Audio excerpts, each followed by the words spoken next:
唔代表今日對飲，好耐冇飲勝啦，成日話我飲酒太惡又囂張，我今日要改頭換面，唔可以飲走晒我啲好朋友噶嘛。小生菜搭我哋嘅毛鋪，老闆啦，老闆精神啊！老鄉，老鄉啊，老鄉！哇！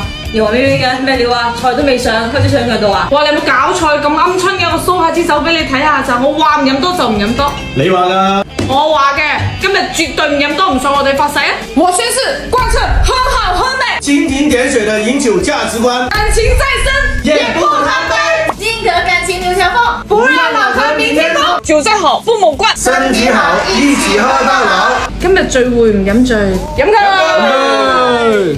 口感唔錯咧，而且唔辣喉，我買翻嚟幾次啦。上次你咪攞咗支俾我嘅，我同啲親戚朋友飲，佢哋話幾好啊。梗係啦，我真係要同你推介下呢度嘅生腌，係真係我哋汕頭嘅嗰種味道。因為喺廣州，我覺得好多生腌店咧係做唔出我哋即係自己喺鄉下食嗰種 feel 嘅。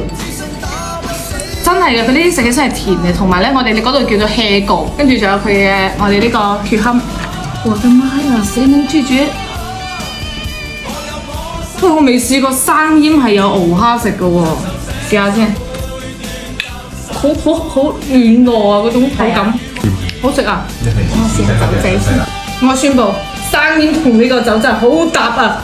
因為呢個酒其實佢入口都有少少微微地嘅甜，生腌本身呢種海鮮食起身都係甜甜地啊嘛，好搭。哇！咩事啊？你唔好因為支酒好飲，你死咁飲酒啦，食下餸啦！呢個生腌好好食㗎。嚟啦，朋友，等我哋飲多杯啦！